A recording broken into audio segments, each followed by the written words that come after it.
வருகை தந்திருக்கும் எஸ்கேபி கல்வி குழுமத்தின் தலைவரும் ஒரு மிகப்பெரிய கனவுகளின் நாயகருமான நம்முடைய தலைவர் திரு கருணா அவர்களுக்கும், கதைகளின் வழியாக மக்கள் மனங்களின் விதைகளை விதைக்கும் அன்பு சகோதரர் இலக்கியவாதிகளின் அண்ணன் பவா சகோதரி அவர்களுக்கும், இன்று நடக்கக்கூடிய ஒரு அன்றாட நிகழ்வை ஒரு வரலாற்று நிகழ்வாக மாற்றுவதற்குரிய ஒரு மிகச்சிறந்த பன்முகத்தன்மை கொண்ட ஆளுமையான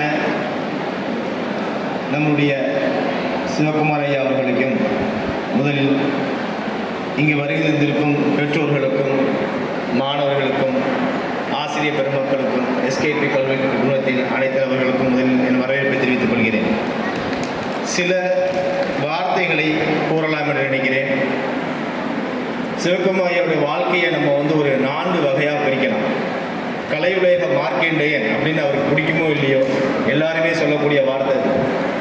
அவருடைய வாழ்க்கையை 4-20 பகுதிகளாக பிரிக்கலாம். 1941 அவருடைய பிறந்த தினம், பிறந்த வருடம். 1965 அவருடைய முதல் படம் காக்கும் கரங்கள்னு வரக்கூடிய முதல் படம். அப்புறம் உங்களை மாதிரி உங்கள் வயசில் நான்லாம் திரையில் பார்த்த ஜேகேபி அப்படிங்கிறது 1985 வந்த சிந்து பைரவி அப்படின்னு ஒரு படம். அன்ற காலகட்டத்தில் எனக்கெல்லாம் இப்படி ஒரு நடிப்புனா என்னன்னே புரியாத, சினிமா என்னன்னே புரியாத, ஒரு பாடகர் எப்படி இருப்பார்னோ பார்த்த ஜேகேபி அவரோட உச்சம்னு சொல்லலாம். அது 1985. அதுக்கடுத்து 2005 மொத்தமாக சினிமாவில் நடிப்பதை நிறுத்திவிட்டு அடுத்த கட்டத்துக்கு போன ஒரு பெரிய மனிதர். இது மட்டும்தான் அவரை பற்றி எனக்கு தெரியும். ஆனால் கடந்த 5 வருடங்களாக ஒரு மிகப்பெரிய ஓவியர், மிகப்பெரிய இலக்கிய செல்வர் என்பதை பல்வேறு ஊடகங்கள் வாயிலாகவும் சமூக வலைதளம் வாயிலாகவும் புரிஞ்சுக்க முடியுது. 4 கட்டம். ஒரு கலைஞர் உருவாவதற்கு 2 காரணம் இருக்கலாம். போரும் அமைதியும் சொல்லக்கூடிய ஏதாவது ஒரு காரணம் இருக்கும். ஒரு எந்த கொந்தளிப்பில் ஒரு மனிதர் பிறக்கிறான்னு பார்க்கலாம். நீங்கள் எல்லாரும் படித்த, இல்லை நாம் எல்லாரும் படித்த 2ஆம் உலகப் போர் நடக்கக்கூடிய 1939 45 வரை நடைபெற்ற அந்த உலகப் போர் தீவிரமாக இருக்கக்கூடிய காலகட்டத்தில் பிறந்த ஒரு மனிதர் நம்ம முன்னால் உட்கார்ந்துருக்கார். காந்தி இங்கே உயிரோட ரத்தமும் சதையுமா நடக்கும்போது இங்கே இருந்த ஒரு நபர் நம்ம முன்னால் உட்கார்ந்துருக்கார். சரி, அப்படியெல்லாம் கிட்டத்தட்ட ஒரு 80 வருடங்களுக்கு முன்பு இருந்த ஒரு சமுதாயத்தின் பிரதிநிதியாக இங்கே இருக்கக்கூடிய ஒரு நபர் அப்படிதான் இருப்பாரான்னு பார்த்தா அப்படி இல்லை. இன்றைய காலகட்டத்துக்கு இன்னைக்கு ட்ரெண்டுக்கு என்னவோ அதுக்கு ஏற்ற மாதிரி தன்னை மாற்றிக்கொள்ளக்கூடிய ஒரு மிகப்பெரிய கலைஞராக அவரை பார்க்குறேன். நேற்று அண்ணன் பவச்சலத்துடைய 10ஆயிரத்தில் நடந்த விழாவில் ஒருத்தர் கேட்குறாரு, சார் இளைஞர்கள் எல்லாருமே மொபைலை யூஸ் பண்ணுறாங்களே, அதை பற்றி என்ன நினைக்கிறீங்கிறார்.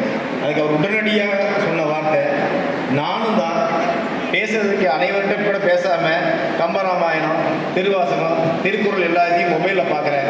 ஒரு விஷயத்தில் நல்லதை நீங்கள் எப்படி பார்த்துக்கலாம் அப்படின்னு அவர் சொன்ன பதில் ரொம்ப முக்கியமான ஒரு பதில்.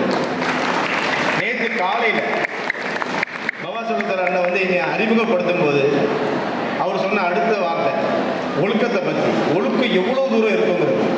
அதுக்கான காரணம் என்னவா இருக்குன்னா, 1949 அவர் பிறந்தது அக்டோபர் 27.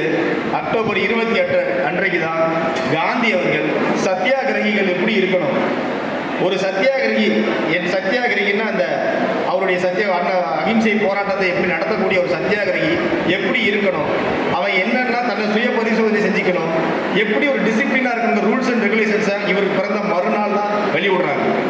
அதனால என்னவோ இன்னைக்கு வரைக்கும் ஒரு சத்தியாகிரகத்தை சொல்லும் போதே சுய தண்டனை சட்டம் அப்படிங்கிறது. அதை நேற்று காலையிலேருந்து ஒவ்வொரு நிகழ்விலையும் ஒவ்வொரு இதுலையும் நான் அவர்கிட்ட பார்த்துட்டே இருக்கேன். Discipline to the core. டிசிப்ளினாக இருக்கிறது சராசரியான விஷயம் இல்லை. உங்களுக்கு எல்லாமே ஒரு போதனையாவோ இல்லை பெரியவர்கள் சொல்லக்கூடிய ஒரு அறிவுரையாக மட்டுமே இருக்கும். ஆனால் நட்சத்திரங்கள் மின்னக்கூடிய ஒரு இடங்கள்ல ஒரு மனிதன் தடுமாறி போவதற்கான அனைத்து சாத்தியக்கூறுகள் உள்ளக்கூடிய ஒரு இடத்துல ஒரு மனிதர் 60 வருடமாக ஒரு ஒழுங்கை கடைபிடிக்கிறது என்பது சராசரியான விஷயம் அல்ல. அவர்கிட்ட நம்ம கற்றுக்கிறதுக்கு நிறைய இருக்கு. இந்த வரலாற்று தருணத்தில் எஸ்கேபி கல்வி குடும்பத்துக்கு ஒரு மிகப்பெரிய வாய்ப்பு வழங்கிய ஐயா சிவகுமார் அவர்களுக்கு எங்கள் நன்றியும் வணக்கத்தையும் தெரிவித்துக் கொள்கிறோம். நன்றி.